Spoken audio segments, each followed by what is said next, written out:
Hello, welcome to our Hampi vlog. We have reached Hampi before time, and yeah, we are in our room. So if you're coming during Holi time, it's better to pre-book your rooms. It's fine, but there were so many people I could see over here, so they were roaming because they were not able to find a room.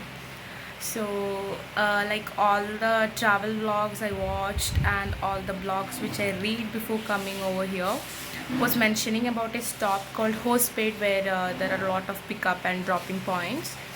So our bus driver told us that if you're going to Hampi, it's better to get down at a particular stop, and he didn't mention about the name.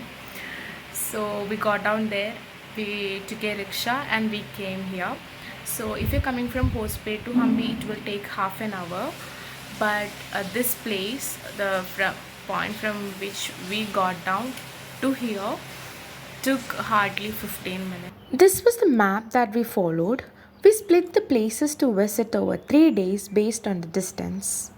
I believe the place you will stay at will have a similar map. As for the restaurants in Hampi, they looked like this with low seating arrangements where we had to sit on the floor or a bed. After the breakfast, we moved to Virupaksha Temple, which is at the center of Hampi. The Virupaksha Temple is a historic temple located in the town of Hampi of Karnataka. It is dedicated to Lord Shiva and is one of the oldest and most famous temples in India. The temple dates back to 7th century and was expanded during the Vijayanagara Empire in the 14th century. The temple complex includes a main shrine, a pillared hall, and several other small shrines and structures. After visiting the Virupaksha temple, we crossed the Tungabhadra river to reach the other side of Hampi, which is commonly referred to as Hippie Island. We took an oracle ride to cross the river, and once we reached the other side, we rented a two-wheeler for easier travel.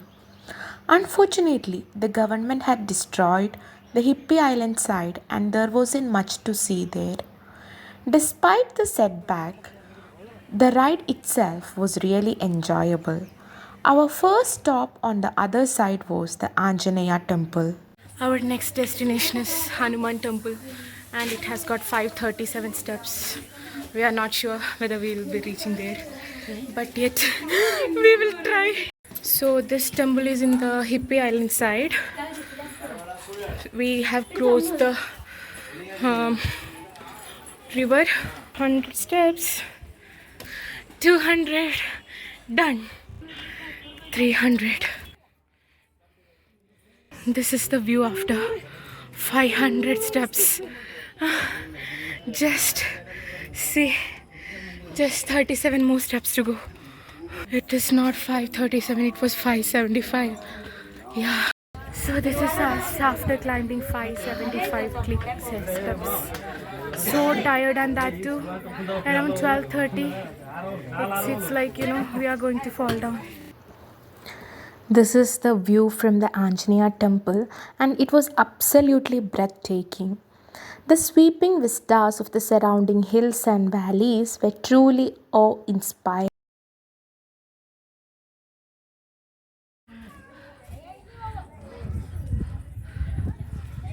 I'm not able to take more videos as foodways are not allowed over here, and it's so hot.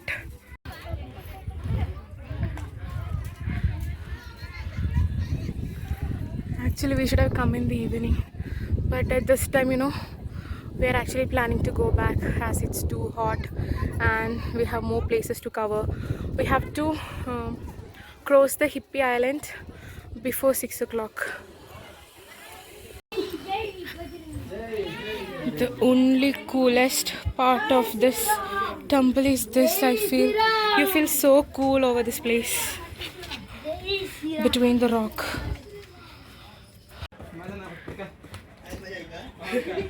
Here everything looks like non-corona days because no one has any mask. Even we don't have any mask. I understood the main reason is that we can't, walk or roam around with the mask because it's so hot and we can feel the heat in our face. I'm also surprised by the fact that so many old people are climbing this without any tiredness compared to us. They are more energetic than us. It's like maybe the spirit inside them. We uh, we only took almost 45 minutes to go 45 minutes എടുത്തുള്ളൂ to go up and come down. So yeah, but we are literally very tired. Our legs started vibrating because we are not used to climbing these many steps. Our next destination is Durga Mandir. The way looks like the Nandi Hills, Bangalore, because we have to come with vehicle only, or else I don't know how it will be. But this is also we have to climb. As we don't have the capacity to climb till there, we are actually going back because we have a lot of places to visit. So this is the Senapur Waterfall. Tan, tan, tan, tan, tan, tan, tan, tan. It's actually a cool place compared to what we drove. We had a long drive.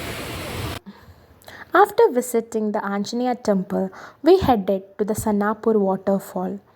There we had the opportunity to take an oracle ride through the waterfall, guided by experienced drivers who skillfully navigated us through the rapids and under the cascading water. Despite visiting in March, we were still able to enjoy the cool breeze and mist that the waterfall generated. It was a refreshing experience and a perfect way to beat the heat and enjoy the natural beauty of the area. After our visit to Senapur waterfall, we took a scenic drive around the Senapur lake. Along the way, we stopped at a place called Whispering Rocks and had some food. For anyone planning to visit Hampi during the summer, particularly during Holi, be prepared for the scorching heat. The best thing we did on that day was getting a hat which we bought from Hampi before starting our travel. Even though we bought it by seeing its beauty, it turned out to be a great help in protecting us from the sun. So please don't forget to carry sunscreen and hats while visiting Hampi. And guys, I must say that this was supposed to be my first travel vlog, and I took it exactly a year ago. So we are back to the Hampi side, because they have asked us to be back since we have rented the scooty.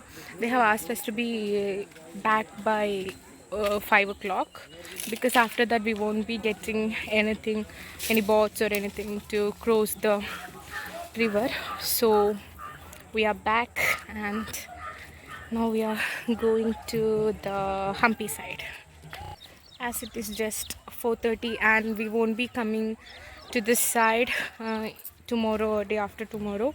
So we thought that we will sit here for some time. Yeah, because we have half an hour more, because after 5 o'clock if you want to cross they will charge you more, because you can't do anything, you have to pay the amount what they are asking. So it's always better to be back to that side before 5 o'clock.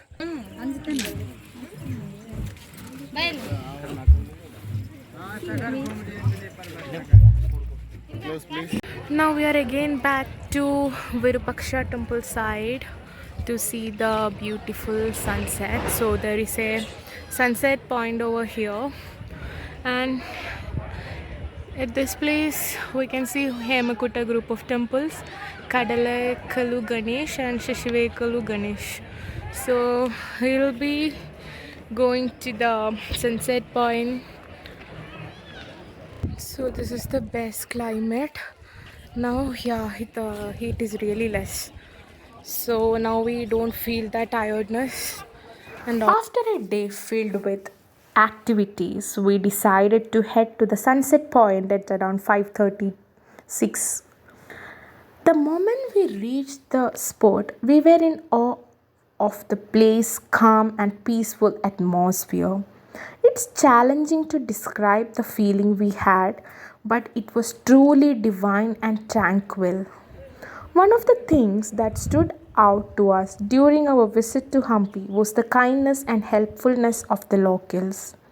We had a great experience with the public, and I wanted to share an incident that happened at the Anjaneya temple. We bought a few things from a shop there, but due to the poor network coverage, we couldn't make the payment. The shopkeeper was so understanding and asked us to take the items and pay later. We had a similar experience with an auto driver as well. I also want to mention that the network coverage in Hampi is quite poor, and few seems like BSNL seems to work. We spent quite some time taking our photos and videos. As the day came to an end, we decided to head to the famous Mango Tree restaurant, which we had read about in many blogs. The restaurant's ambience was great, but it was super crowded, which was not surprising given its popularity. Despite that, we enjoyed our dinner and left feeling satisfied with our day in Hampi. So, this was our experience of day one. So this is our day 2 of our Hampi days, and we are going to see the sunrise at Matanga Hill. It will almost take 1 hour to reach there. So if we start around 5:30 only, we can at least reach there by 6:30, which is the time of sunrise.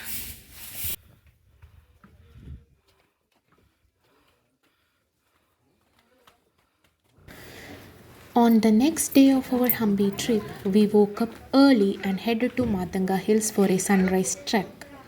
It was still dark outside and we could barely see anything. So we followed a group of people who seemed to know the way. The trek was quite challenging and we had to be very careful with our steps. As we reached the hilltop, we waited for the sun to rise.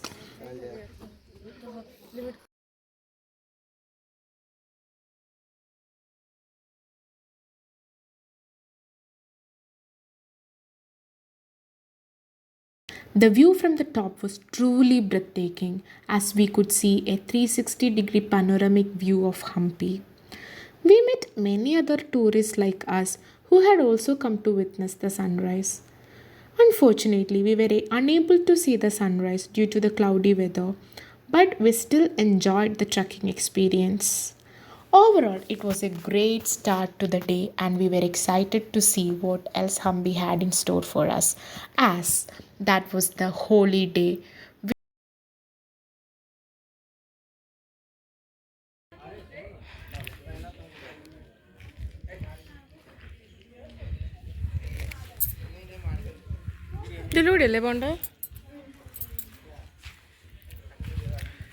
It is said that you will have a 360-degree view of Hampi from this Matanga hill.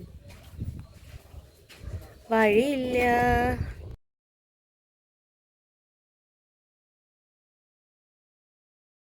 On our way back from Matanga Hills, we came across some locals selling beautiful lockets made of stones with intricate carvings of various shapes such as Om, Sun, and Moon.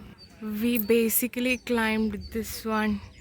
Since it was in the early morning and there was no light, I couldn't take the video. But climbing down, yeah, this is a bit adventurous as well.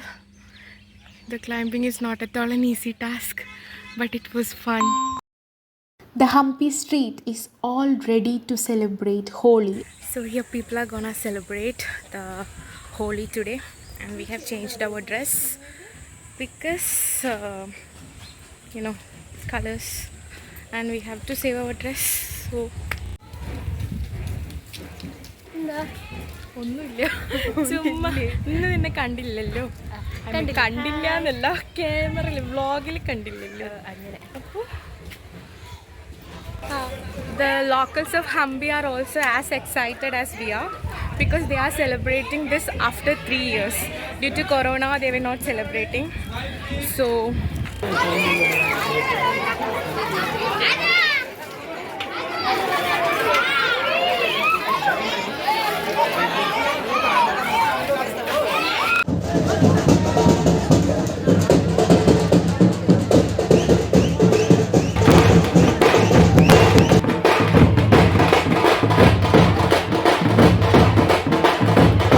It was a great decision to change our clothes as the celebration in Hampi was much more than we had expected. At first, I thought I would just do a video coverage of the celebration and covered my head to protect from colors. But after some time, it was just out of control. Everyone started throwing colors, and it took many days for those colors to fade from our skin and hair. Hampi is undoubtedly one of the best places to celebrate Holi, and last year's Holi celebration was one of the best we have experienced to date.